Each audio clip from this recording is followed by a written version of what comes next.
Hello. Hello, Martin Geddes. Hello, Martin. I'm John. Nice to Hello, talk that's to you. Martin Geddes, that's me. It's Martin Geddes, right? Get Geddes these even, yes. pronunciations right. You see things on Twitter. You know, there's a guy from Not My Doctor Who, and his tag is Bowler Streck. Huh? Everyone calls him Bowel Streak. But It triggers some to keep inappropriate thoughts of my own of yeah. people and things with very naughty nicknames, but I won't recount them. Okay, it's Geddes. Yes. Yes. Okay. Yes, Great. Now, it's a Scottish name. I don't know if you've run across me at all, other than a bit of Twitter. I've been doing this truth-seeking stuff since I was 12. I'm now 47. Oh, join the club. 47. Yes, It's a great age to yes, be. it is. So we seem All, to have all the best fruited. people are. We seem to have fruited at a particular time, it seems to me. But there we are. Yes. So I've been doing this group called Aslan's Army. It's over on Facebook and MeWe and spread around the place as well. It's around about a community of about 5,000. Yeah. And we just put stuff out and try and get it as seen as we can. So we do interviews. Yeah. I mean, I've been looking at you. I mean, you've been on Twitter since 2007. Yeah. I mean, it took me a few years to get really active. I think but, just quick review, and then we'll actually do it. I just want to sort of get a quick gist of what we're going to talk about, and then do a quick recording, if that's okay. So you've been on Twitter since 2007. You had a big hit in December 2018 with your Q article. Yes, actually, that was published in August. That's July, I think. Okay. So I published it on my newsletter in July, and then put it on Medium, and then anticipating that the deplatforming is a real thing, as I've discovered. Certainly is. So I'm not stupid, and I anticipated that, and I worked with a kind volunteer who. Graphic designer who packaged it up as a PDF. So that was in December. Brilliant. Okay, and then that's brought you a lot of attention, and now your Twitter's got to 40,000 followers. Yes, and all of whom are gorgeous and dear to me. And that's your primary source of activism, is your Twitter account. Because I have seen you sort of say you don't want to be spread on lots of platforms, and I quite know what you feel like, you know. And is Twitter where you mostly connect? I said yes and no, in the sense of I do produce my little newsletters, and there's only an audience of 3,500, but that's about that, but that's an email newsletter. Yeah. So my little Future of Communications newsletter, you can go to martingeddes.com and sign up for it. It's and historically I've written about telecom-y kind of things, but it's been for a long time more general about the future of communications, and boy, is Q a communications thing. Oh wow! You know, look, what could we do? We were helpless in the face of the power of the evidence, were we not? Yes. You know, we'd have to be insane not to recognise what Q was. And there's a lot of insanity. Well, there is a lot out there, you're right, you know, but I mean, you really have to make an effort. You'd have to not want to know at this point. I mean, yesterday, oh my God. Have you seen the Oval Office proofs from the reflections of the watch pictures? I did note that they existed. Well, good luck with that fake news, you know. I mean, there you go. You want to debunk Q, have at it. You know, yes, absolutely crazy. What are we going to say? You know, I mean, how could those? If you doubted the authenticity of those pictures, you'd have to believe either that Q could get access to the Oval Office to take them, and they're clearly from an Oval Office security camera feed. Yeah. Or you'd have to think that they were movie sets or something. Yeah, or CGI or something. But or you'd have to have some kind of. I mean, this is like a reversed 9/11 on them, isn't it? You know, where the truth is so outrageous that in order to try and explain it away, you've got to come up with really crazy explanations to disbelieve it. You know, if you're going to pull stunts like that, you know. Or you could use Occam's razor and just say someone took a picture of her watching in the Oval Office. Yeah. It's a So But yeah, it's kind of a slight side story, but we can just go there later. What is it that keeps people in a state of dissonance? But to answer your previous question about my main platforms, that Medium article had crossed 270,000 hits when I got deplatformed. Woohoo! So there you go. And suddenly it was a runaway success, and then just as you were enjoying it, they kneecapped you. Yes. Yes. That's their style, isn't it?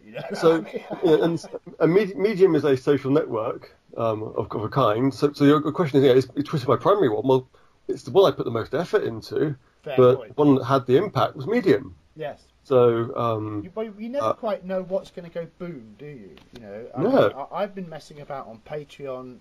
My Patreon's actually got quite a bit of content. I think it's about 70 articles on there because I've just been banging stuff up relentlessly. I refuse to put anything political on Patreon. Because it's deplatformed. But then it's at least it's building up a body of work. But recently I've started to use Steam It.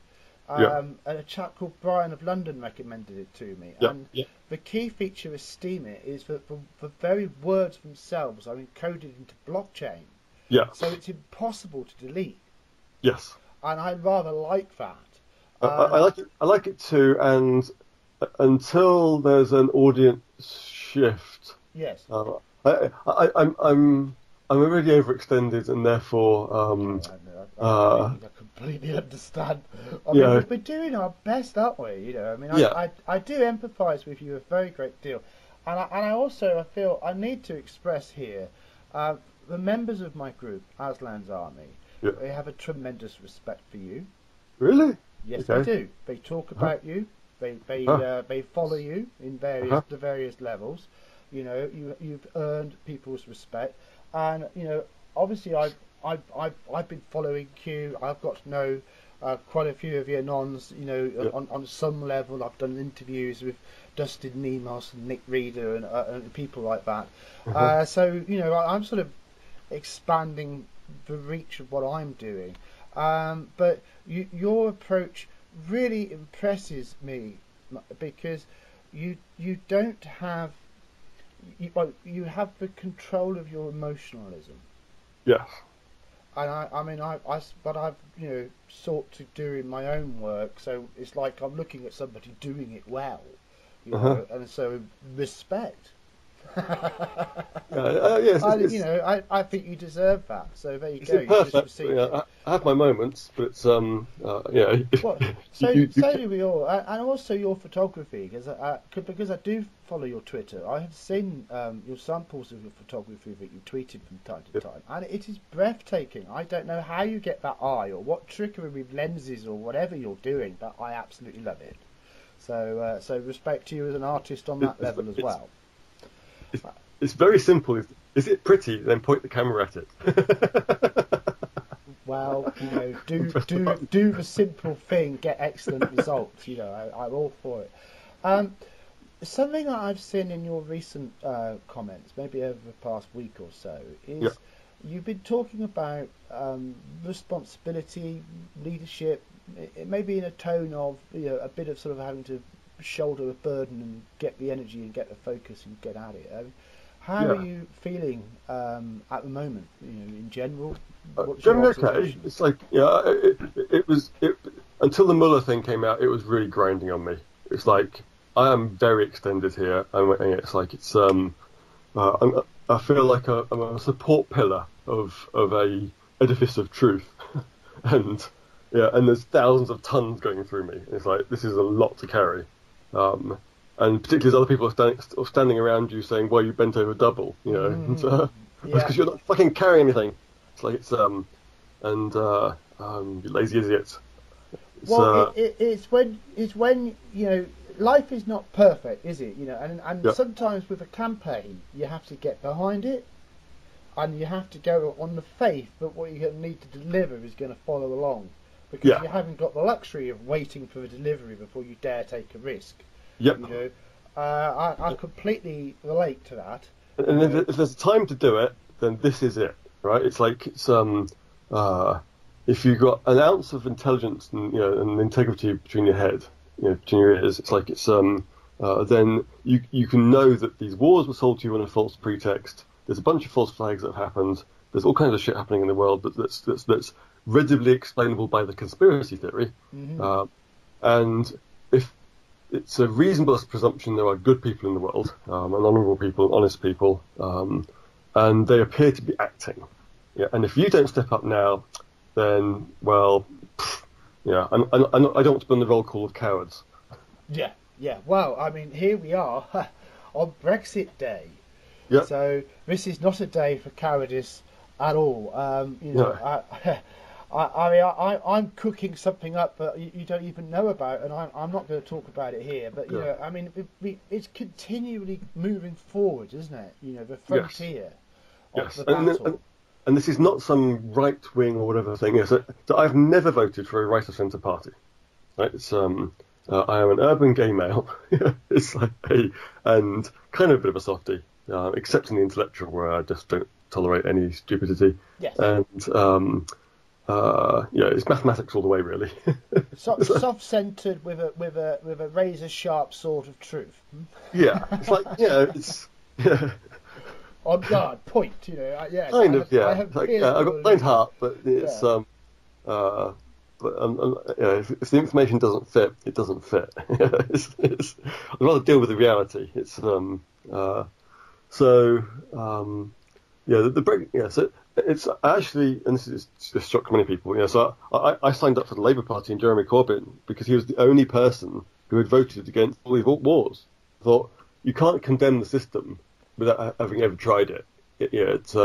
Now at the moment I think he probably is compromised, but I don't know. It's like if he's a member of the Privy Council, he's probably compromised. It's Well, I mean, I'm gonna jump in straight away and say, look, my own politics have tended to resolve as what I would define as socially conservative. But that's mostly because I appreciate rationality. Yeah. And I recognise that there are very decent and honourable people from the trade unionist tradition in the Labour Party, who absolutely are about protecting the working person and protecting the rights and standards in our society, and I absolutely respect them. I would say it pains me when I see American friends and allies denouncing, using the word socialist, in a way that is very crude, and they mean tyrannical state capitalism and totalitarianism. What they don't mean is friendly societies and building societies. But when they use that word, language on the two sides of the Atlantic, it does have its little quirky bits, doesn't it? So I agree, because for an American to call you a socialist, this is bad. and it's kind of like, it's even the NHS, which has got all kinds of problems, and there's all kinds of reasons why it should be different. But it's like, I would have been bankrupt in your system when my daughter was born. So it's like, it's.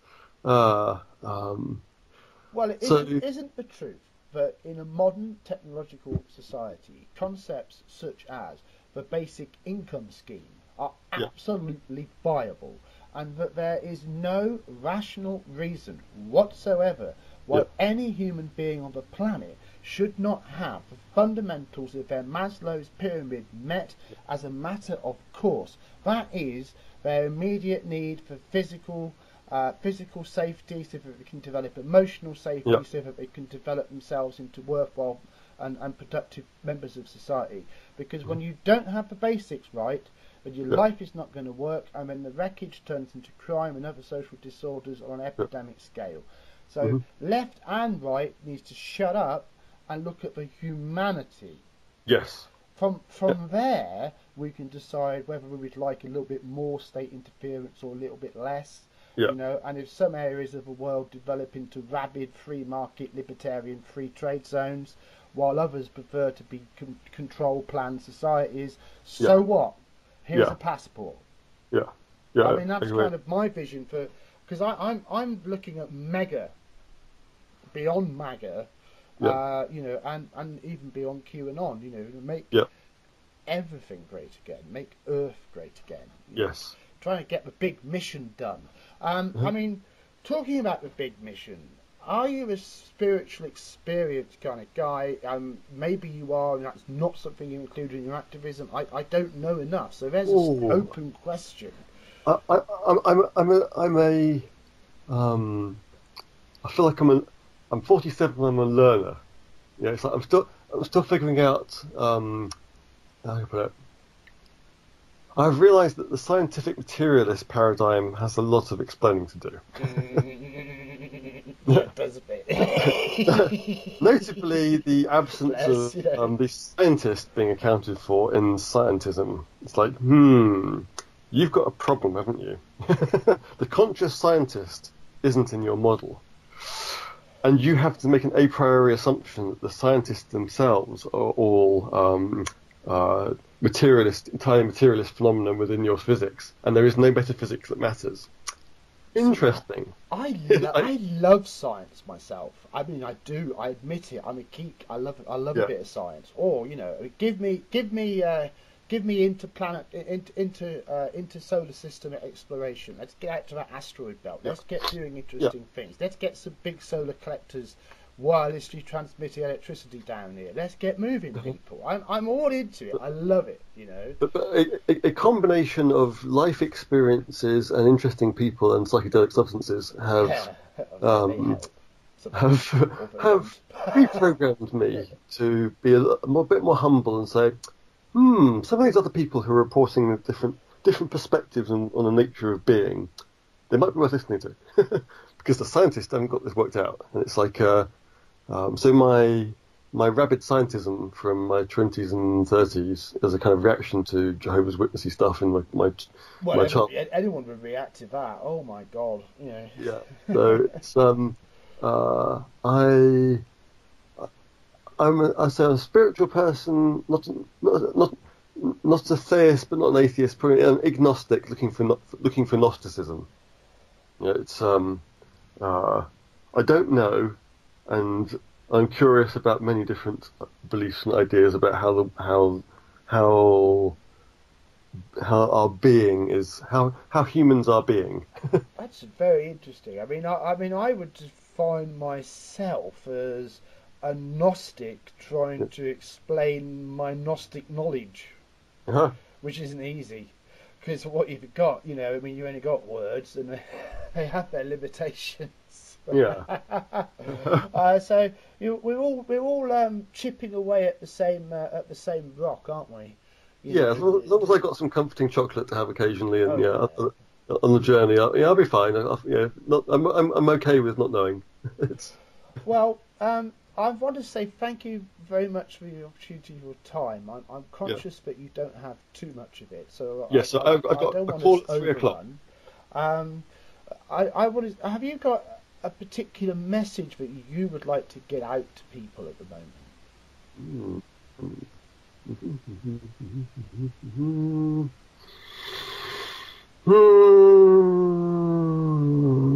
Contemplation is deep. I mean, I'm very much I'm a silence between my thoughts, not my thoughts themselves kind of guy, so I know where that comes from. I think it goes back to the thing that's pinned at the top of my profile, which is I put together the 7 steps of being in the Q Army, and the first one is sort your own shit out first. And it's there because I know it's my problem. Very good. Yes. Yeah. And I think it's it's lovely having discussions all about the big grand world affairs stuff, and it's very important and it's very significant.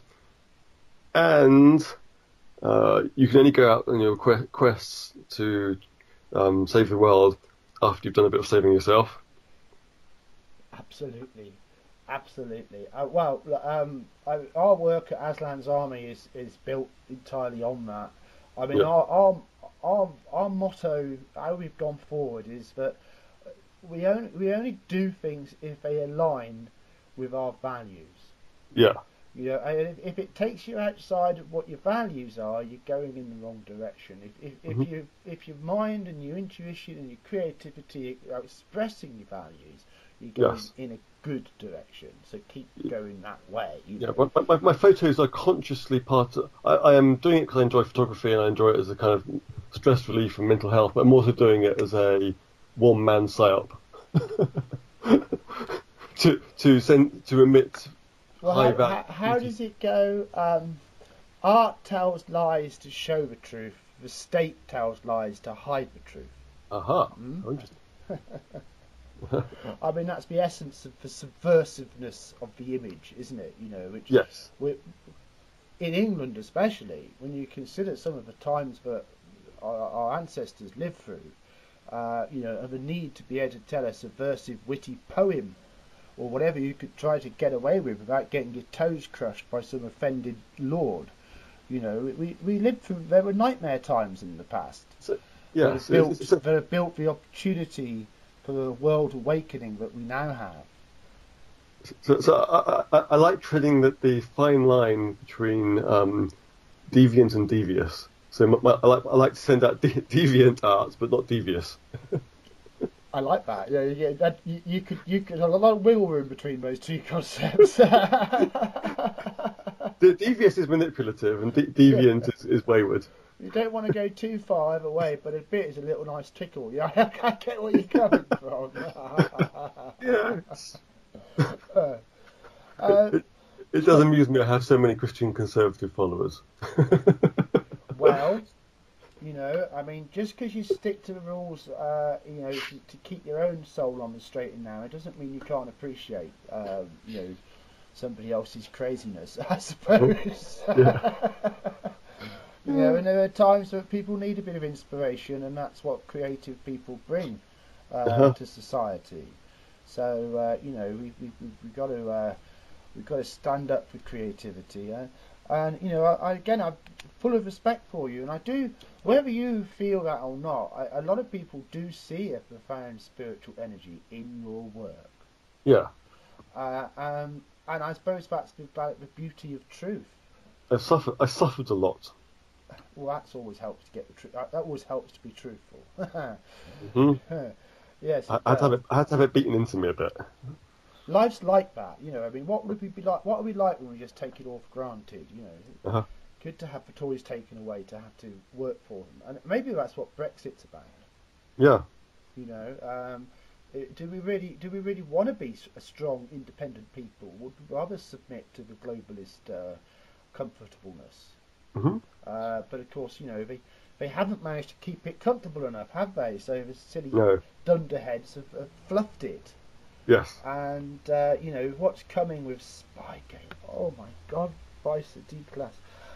You know, and then Irangate. You know, I mean, what were those Iranian nuclear weapons being made underneath a French cement factory in northern Syria? That's an interesting mix up, isn't it? You know, I don't think the EU will last through this through Irangate. Well, you know, they're going to have to let Britain go, so they're not going to have a happy time if they try and mess us into some sort of god awful long extension. Won't be having anything with that.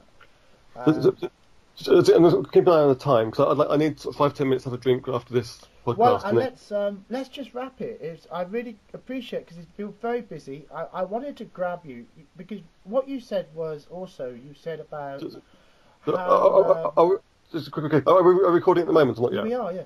Okay, great. Just to make sure. Well, just wanted to grab you about how you were saying about the media is going to melt down, the media is going to explode, we're going to be the explainers. You know, that kind of message out of cue. And, you know, I agree with you. So I'm just delighted to have caught you for this brief spell of time. And we're going to look at maybe catch you again for a longer interview. No, I've got more time. I just wanted to know if we weren't recording, we wanted half an hour, then half an hour would be gone by the time I get to... No, I've decided we were on the go, and we really have no time to plan or prepare, just do it. So I've just run with this, Martin, so it's all one thing. There you go. So people can see a bit of behind the scenes on this one, and so on. So I want to come back to your big question, which is what's the one important thing that's on my mind? Yes. Which is which is back to kind of the issue of leadership, but it's not leadership in the I want to have some high position of celebrity and authority that many people look up to, whatever. It's like it's I think it's about leadership within the domain of your own life, then within your own family and friends and community, etc. and it's kind of dis-leadership or anti-leadership, whatever it is. It's like it is one that's anchored in aligning your values with your actions and recognizing, and this is kind of it's in the Christian doctrine ethos, is we're all fallen angels in their own special way, and this I admit, this is hard for me, because it's so easy to become a sense of superiority, which may be, someone once said at a conference that Martin has earned the right to appear arrogant. Well, I mean, it's part of the consequence of people's energy, isn't it? When people give other people energy, then that can make somebody feel a bit overpowerful. In the telecoms world, I've worked. I started writing computer programs at the age of 11, and I designed a CPU with a friend before I'd even left school. I have got a maths degree from Oxford. And I spent 25 years in the IT industry. I kind of know my stuff. And it's intimidating for people when you come along and just say, I'm not even having a conversation with you. Right? It's you want to have a debate, and I'm not playing. Right? It's like it's not I'm unkind, not interested. Just that you think you know something and you don't, and it's not worth my time. It's all of us only have so many seconds in any day, don't we? I mean, you can't be generous with all of them. We've got to try and get something done in it. Correct. Yeah, and so you have to be kind to yourself as well. And so whether it's whatever the issues that are in your world, is they have to be dealt with first, and the kind of the where we go one we go all ethos has to start with you, right? You kind of have to go where we go one we go one, and then by induction move to everyone. It's So you have to be kind to yourself. You have to be look after yourself, etc. Because to say to other people, I was right about Q, or I was right about Trump, or whatever it is, and actually we might not be right. We might get an unpleasant surprise down the road, and actually it isn't going to where we thought it was going. And it's like that, and we don't want to all have to go and commit harakiri as a result, right? It's like there's some humility required here, which we've been told saving Israel for last, whatever, and we've got some reasonable suppositions about what's been going on with Zionism and some of the crimes and blah blah blah. It's like 9/11. Who knows? Right? I wrote on the Golan Heights situation yesterday. We've got fingers crossed, and we're trying to make sense of it. But we do know that there's an operational reality that the Q-Trump link is a matter of concrete evidence. It's like it's ordinary. But that some of us were early to the party due to our life history, past dependence, etc. Doesn't make us better. It's just we just had a ultimately it will be kind of irrelevant because the story of Q is mostly going to be about Q when all is said and done. We're just doing what we were doing because we were in a position to do it, and it was in alignment with our journey to do it because we were there. There's always going to be a few people who are in that position who were there to make this movement grow, but it's going to end up belonging to everybody. Yes, and so it's a journey of personal growth and awareness, and it has to be located in your own humanity. So I had an experience a few years ago, which because I'm a parent, I will avoid giving the details of. But it's I basically realised that I wanted to be remembered because as much because of having a kind heart as having a brutal intellect, and much as a brutal intellect is fun because you can go and beat people over the head with it. It's and cut them in two before they've even noticed you've turned up. It's also it's a double-edged sword kind of thing. It's so I started changing what I was writing about from just being about delta Q algebra, network performance mathematics, whatever, and recursive internet architectures to talk about the internet of loving kindness. What would it be? That is a switch. That is a switch, and I suspect that your potential audience actually increased when you did that as well. But I think for many people it was disconcerting, and it also meant bringing in a few of my own personal stories and like Jehovah's Witness stuff from childhood. And you can't tell it all. You know, I'm a parent, and not everything that has happened in life deserves public airing. It's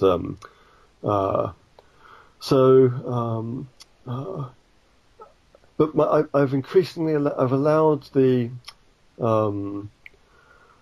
those experiences to kind of fuel the stories and make the stories personal, and also to share some of the vulnerability. You know, again, to a point. It's like I'm an ordinary human with very, very ordinary failings, and having very ordinary struggles. You know, with past me, it's been anxiety, depression, whatever it is. You know, it's like it's been there. It's not been easy, and you know, financial worries, whatever it is, it's ordinary, completely ordinary. It's never easy for square pegs trying to be banged into round holes, is it? No, and I don't belong in the corporate world. You know, I'm a kind of high functioning autist, whatever it is. It's like, you know, Asperger's. I don't know. I don't care. It's like, but I just don't fit.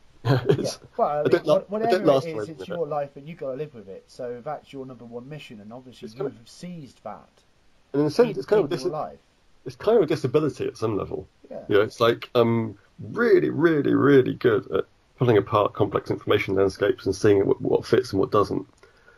But it means if you stick me outside a corporation, I will disassemble your belief system compulsively and challenge the entire management orthodoxy. It's like, and it doesn't work. You know, it's earning a crust is not simple in that world. And I don't fit inside a traditional consultancy organisation. I don't doing delivery projects. I get bored, and then troublesome. So can I just say, I mean, to me, what the ethos you are describing makes me think of the philosophical traditions of Britain and of England, and I'm thinking of William Blake, and I'm thinking of Shelley, and I'm thinking of the romantic perfected anarchism, the enlightened anarchism, the enlightened self-government, self-rulership, by which if all men could master the rulership of themselves, they would have no further need of tyrants.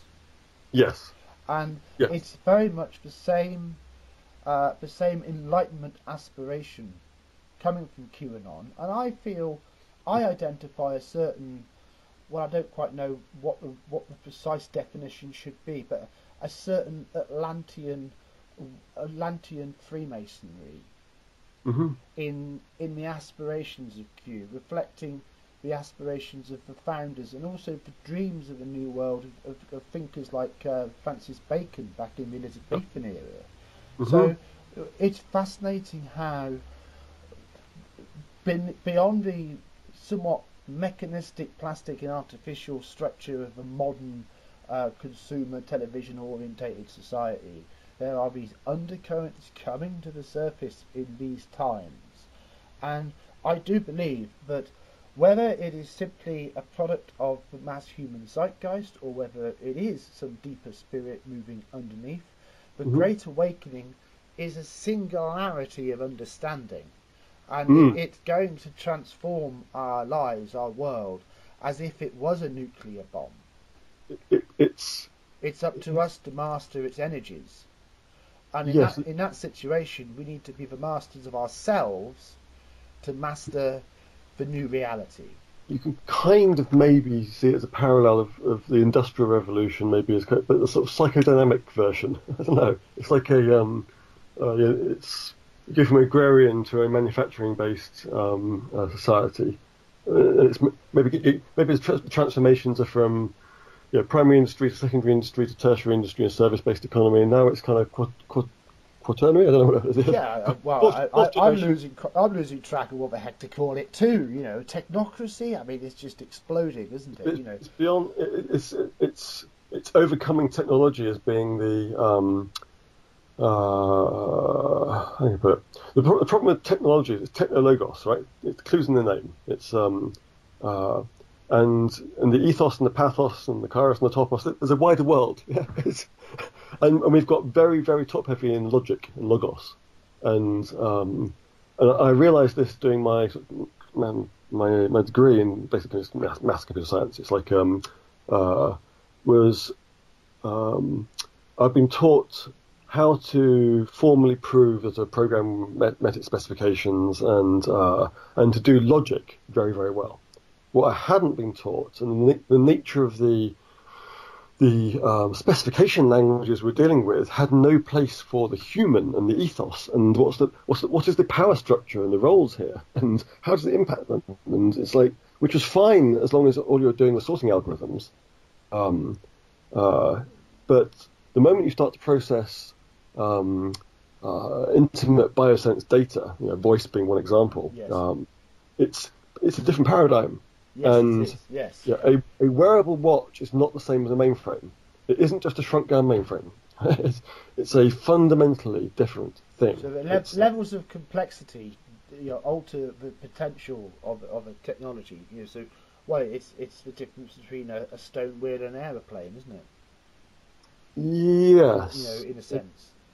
Both products of the same tradition. So in the same way that a watch is not a mainframe, they're electronic, and they follow those rules, but the level of complexity of a mainframe dwarfs the potential of a watch. Yes, but how can I put it? After I came out more than 10 years ago, I went back to my school, and I gave a presentation in the headmaster's study to the heads of year. And I had a one-slide presentation which had 2 pictures of young Martin, and on the left-hand side there was the star pupil. Right, it's like this guy was in the rowing team, and went on to top marks, O levels, A levels, highest marks of the country kind of thing. Oxbridge, all this stuff, accolades from industry, prizes. Career in future companies. He's the guy you put on in your brochure for the school. And then there's other side. There's this really fucked up guy. It's like, and I won't list it in public, all the screw ups. But it's like, he got divorced and blah blah blah. There's all these other things that happened. It's like and of course they're both me. So the problem with this gnosis problem is. We spend a lot of time learning about the outer world and being educated. Yes. And it's a very long, slow journey to start to understand ourselves. And at kind of the age of 47, I'm thinking, at least I've made some progress. I'm I'm getting somewhere. It's I would express it this way: you can run from your own shadow indefinitely, but you won't get anywhere till you turn around and embrace it. Yeah, Jung was right. Oh, of course he was right. He's a very clever bugger. He was, wasn't he? Though I do wonder what his ultimate motives were in places, but it's like the need to understand our shadows and to have really screwed up well in life. Well, I mean, if you don't want to take, we all are fallible. We all are human. We can suspect all of our motives in some way or another. But knowledge is knowledge, and truth is truth. So if Jung was right, Jung was right. And if you won't take it from Jung, there's 1,000 other teachers. Yeah, because it is the evident truth. Wise people have cancelled it in the social. There is no singular truth, and so we have to be very careful epistemologically how we refer to this idea of truth. But I would agree that the truth is the construction of your own life. Yeah, so no one's truth is identical to anybody else's in that sense. But they all have the same broad principles. So it's like we are all unique filters on the same light. That's my kind of approach. Yes, I think it's about the key. You asked me what my key message would be, and it's about you can't do the outer journey without the inner one. And it's and whatever you do, don't look to me as a guide and guru. It's like, ditto, bugger off. Go follow somebody else. You can share my post. That's all right. I've used intellect to construct more screwed upness than you probably realise. It's I've been quite innovative in that. So and it's. And your problems and struggles and uncertainties and insecurities are universal. They appear to be anyway. Or those who don't have them are really sick. Yeah. They're really unwell. And there's enough of those out there, aren't there? I just made a meme last night. So I came with this idea, that we are the pressure hose, they are the filth. Yep. You know, so patriots, blaspheme with truth. You know, wash the cabal deep state away. You know. No, I think that's where we're getting to now, isn't it? You know, when the media collapses, we are going to become these disseminators of a new vision. Yes, but it's a, you know, it involves power and responsibility, and pretty and one has to terrifying. be very, very, very careful. It's very wary. It's like and I watch my own ego oscillating in and out of this, which one part of me says, I figured out this Q killing pretty damn quick. That confirms to me that you are in some way a wise man. Yeah. I mean, on the topic of Q, I always say that the real crucial thing is never mistake the difference. And I know you don't, but general to an audience, you know. But never mistake the difference between the verified Q drop word of Q and other people's opinions about Q, and that would include anything written by you and me.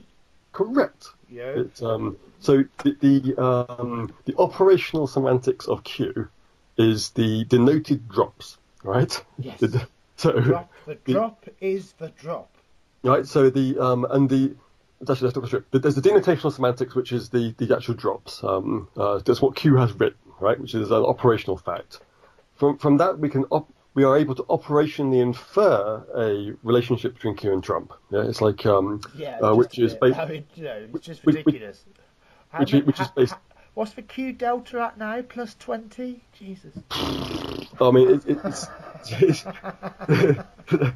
hopefully there'll be a moment where we can all laugh at those who didn't quite get it. I'm going to briefly explain that, because I know that some people will just not know what a Q delta is. The Q delta is the time gap between Q posting and Trump posting, one way or the other, being within 4 minutes.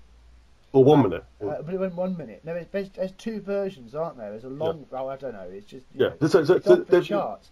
So there've been many times where Q is one of many sources of confirmation of the relationship, right? So anyone who hangs their entire hat is missed the point. It's there are now hundreds of confirmations of Q being an insider of the Trump administration, right?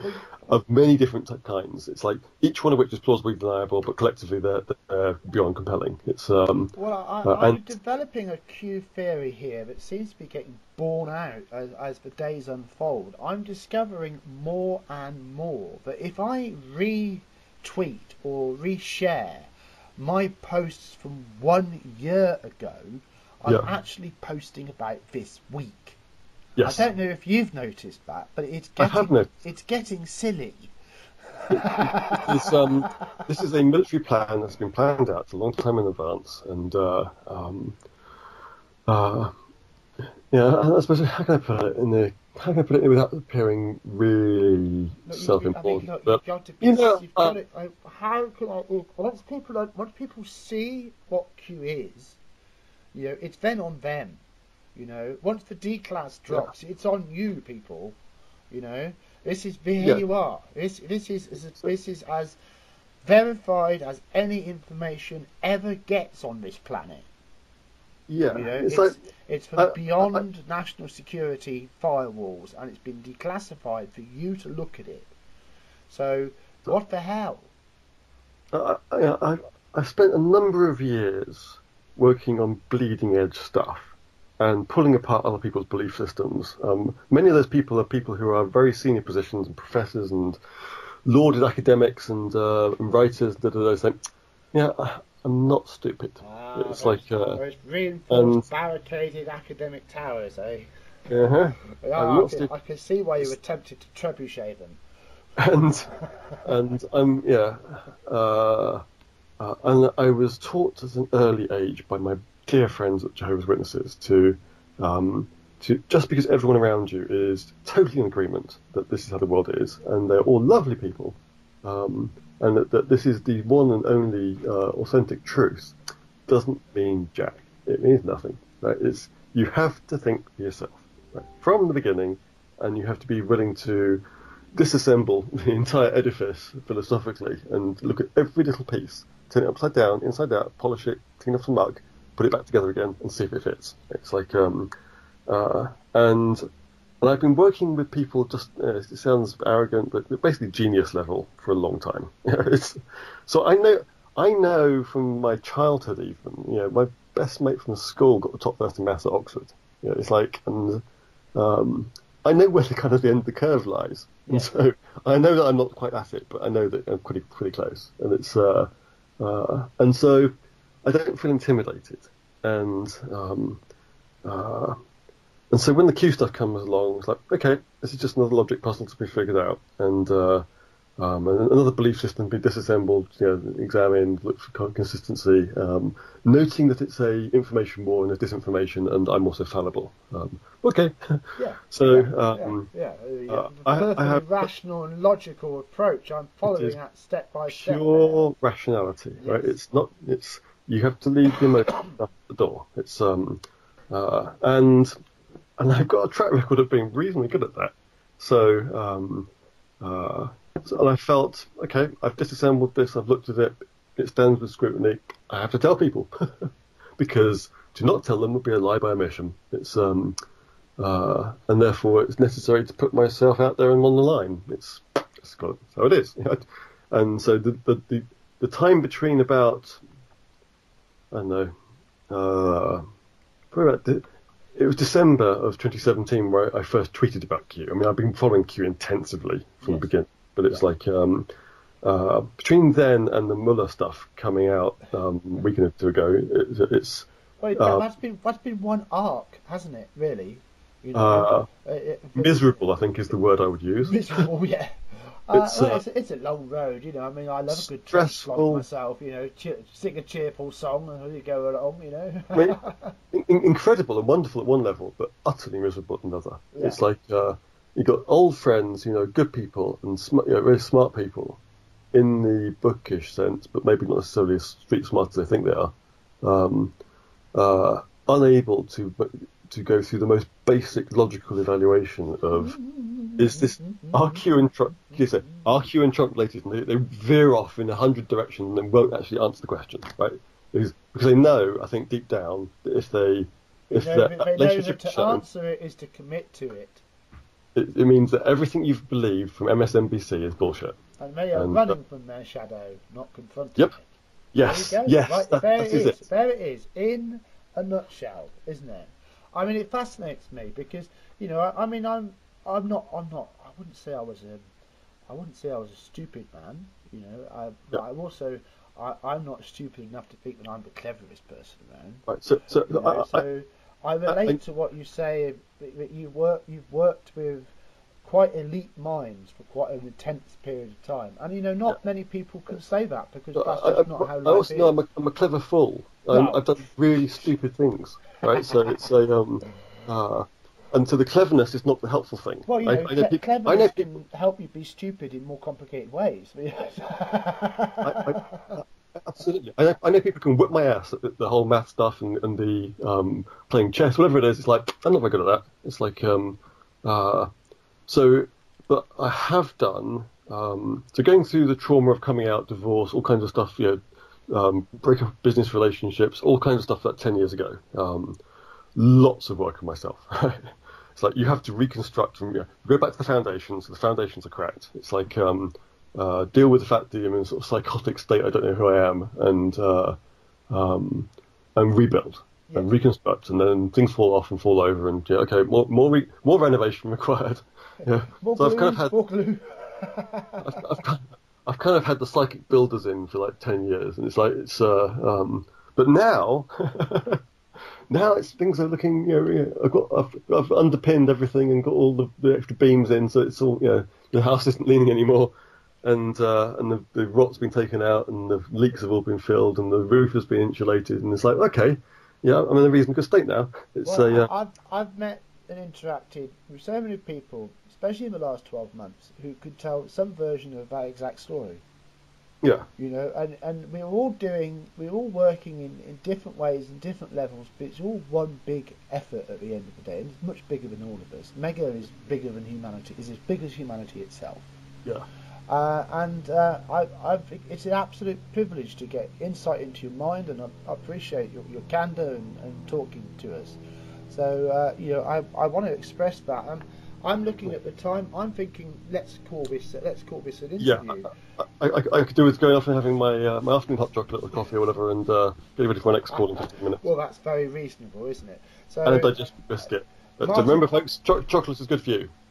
Martin Geddes, Aslan's Army, thanks you very much for your time, and you Thank are you. welcome back here anytime you like. So, Love to all. Anywhere particularly you want to mention as a link where to go to? You've got a website which was martingeddes.com. Yeah, so my kind of professional persona, which is kind of on hold, which is my traditional telecom stuff, is martingeddes.com, which is where you can sign up for my newsletter, which is free. And there's also Martin Geddes with .es at the end, which is a little personal site I put up because I torched my LinkedIn account a few years ago because of their bad business ethics, and I just took my LinkedIn profile and just created a website for it. But that has a little bit more about me. It's a little bit more humanised, and you can see my wayward thoughts and mischievous ideas and occasional photos on Twitter. So just Martin Geddes, until they get to deplatform me, which they probably will at some point, because I'm a nuisance. Yeah, come on, bring it on, Jack, you whip. Bring it on. Yeah. You reply. Come on. This will hurt you more than it hurts me, Jack. It's like it's and you're going to prison, Jack, and I'm not. So absolutely. Anyway, I can always make another Twitter account. I had to do it before. Yeah. Well, that's wonderful, Martin, and I'll just say that this will be up on Aslan's Army on Facebook, on YouTube, and on BitChute, and I will be making sure that you get the links. Fabulous. So, thank you ever so much. Have a wonderful afternoon. Happy Brexit Day, whatever they try and call. Onwards. Onwards Goodbye. and upwards. Thank you. Bye for now.